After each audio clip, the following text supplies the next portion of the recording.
Hello दोस्तों, मैं खुशी आप सभी दोस्तों का स्वागत करती हूँ अपने यूट्यूब चैनल के एजुकेशन पर। आज हम मगध के उत्थान के बारे में पढ़ेंगे। यह टॉपिक इतना इम्पोर्टेंट है कि हर एक एग्ज़ाम में आपको इससे रिलेटेड इक्का दुक्का क्वेश्चन देखने को मिल ही जाता है। तो आइए देर ना करते हुए हम इसे देखते हैं। उत्तर वैदिक काल के पश्चात हम भारत में 16 महाजनपद देखते हैं। इनमें से 4 महाजनपद जो बेहद शक्तिशाली थे, जिसे निम्न प्रकार से देख सकते हैं: मगध, कौशल, वश, अवंती। मगध 16 महाजनपदों में सबसे शक्तिशाली राज्य था। इसकी राजधानी गिरिब्रज या राजगिरी थी, जिसे वर्तमान में राजगीर के नाम से भी जाना जाता है। कौशल यहाँ का सबसे शक्तिशाली राजा प्रसेनजीत थे। इसकी राजधानी श्रावस्ती है। वश सबसे शक्तिशाली राजा उदयन, राजधानी कौशाम्बी।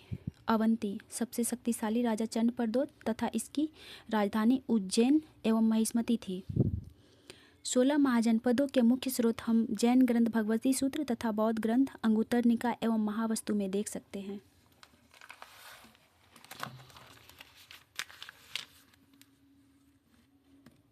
सोलह महाजनपदों में सबसे दक्षिणी महाजनपद अस्मक था, जो महाराष्ट्र में गोदावरी नदी के किनारे स्थित था। महाजनपदों के 2 प्रकार थे: राजतांत्रिक राज्य तथा गणतांत्रिक राज्य। राजतांत्रिक राज्य से तात्पर्य है जहाँ का शासन राजा द्वारा चलाया जाता था और ये राजा वंशानुगत होते थे। गणतांत्रिक राज्य से तात्पर्य है कि यहाँ का शासन भी राजा द्वारा चलाया जाता था, किंतु राजा का निर्वाचन जनता द्वारा की जाती थी। 10 गणतांत्रिक राज्यों में 2 गणतांत्रिक अधिक शक्तिशाली थे: कपिल वस्तु के शाक्य तथा वैशाली के लिच्छवी। आइए 16 महाजनपदों की सूची हम देखते हैं। काशी, इसकी राजधानी वाराणसी थी। सूती वस्त्रों एवं घोड़ों के बाजार के लिए यह प्रसिद्ध था। कौशल, इसकी राजधानी श्रावस्ती थी। यहाँ के सबसे शक्तिशाली राजा प्रसेनजीत थे, जो बुद्ध के समकालीन थे। अंग, जिसकी राजधानी चंपा थी। यह वर्तमान मुंगेर एवं भागलपुर के क्षेत्रों में पड़ता है। यह व्यापार एवं वाणिज्य का प्रमुख केंद्र था। वज्जी, इसकी राजधानी वैशाली थी। वज्जी 8 कुलों का संघ था, जिनमें विदेह बेहद प्रमुख था। इसकी राजधानी मिथिला थी। मल, जिसकी राजधानी पावापुरी या कुशीनगर है। वही कुशीनगर जहाँ बुद्ध की मृत्यु हुई थी। चेदी, इसकी राजधानी शुक्तिमती है। चेदियों की एक शाखा ने कलिंग में एक शाही वंश स्थापित किया था।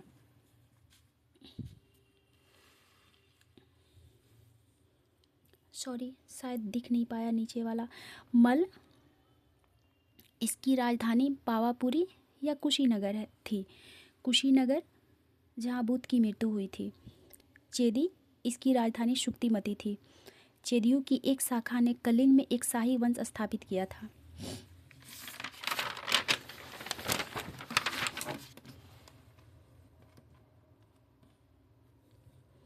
वश, इसकी राजधानी कौशाम्बी थी, वर्तमान इलाहाबाद के निकट स्थित है। कुरु, इसका राजधानी हस्तिनापुर था। बुद्ध के समय कुरु देश पर कौरव्य नाम के एक सरदार का शासन था। पांचाल, इसकी राजधानी काम्पिल्य थी, वर्तमान में रुहेलखंड में स्थित है। पांचाल की 2 शाखाएं थी। उत्तरी पांचाल, इसकी राजधानी काम्पिल्य थी।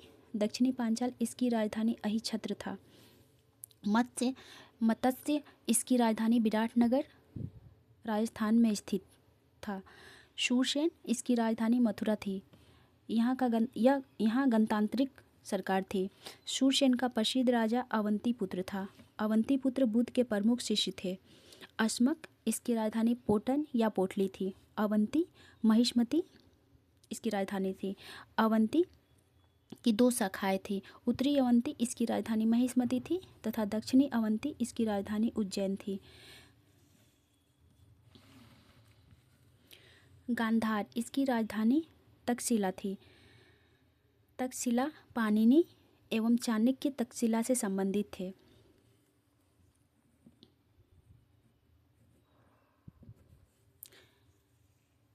कंबोज, इसकी राजधानी लाजपुर या हाटक था। अर्थशास्त्र में कंबोज के विषय में वर्णन है।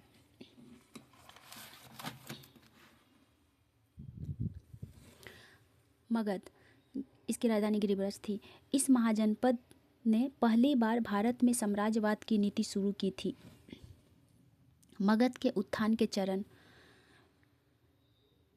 600 से 322 BC का काल भारत में 4 महाजनपदों के बीच सर्वोच्चता को लेकर संघर्ष का काल था।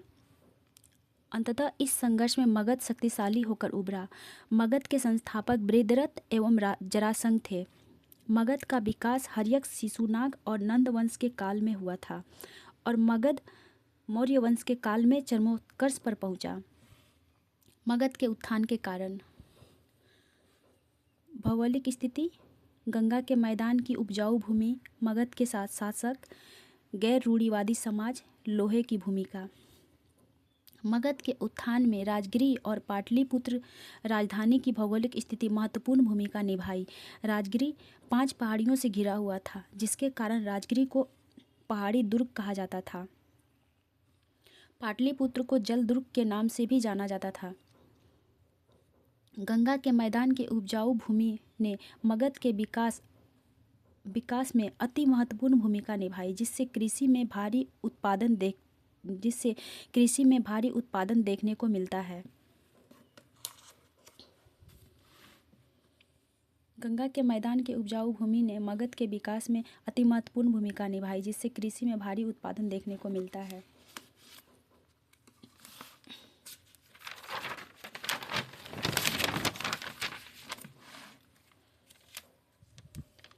मगध के कुछ शासक इसके विस्तार के लिए प्रतिबद्ध थे, जैसे बिंबिसार, अजातशत्रु, शिशुनाग, महापद्म नंद।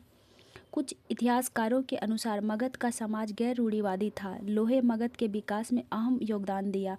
मगध के 3 राजवंश, जिसे निम्न प्रकार से देख सकते हैं। हर्यक वंश, जिसका शासनकाल 544 BC से 412 BC था। शिशुनाग वंश, जिसका शासनकाल 412 BC से 344 BC था।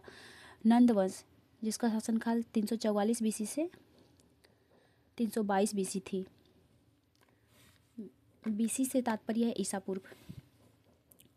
हर्यक वंश, 3 मुख्य शासक, बिंबिसार, अजातशत्रु, उदयन।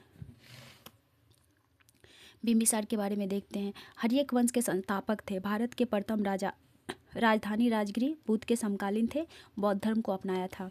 बिंबिसार को भारत में पहला मान्यता प्राप्त शासक कहा जाता है।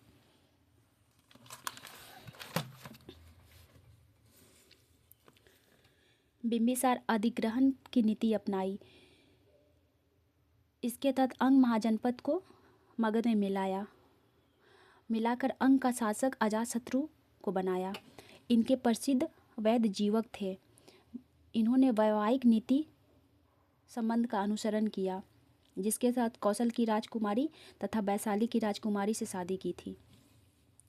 एक बार बिंबिसार ने जीवक को बुद्ध के इलाज के लिए भेजा था, जब बुद्ध को पीलिया नामक रोग हो गया था।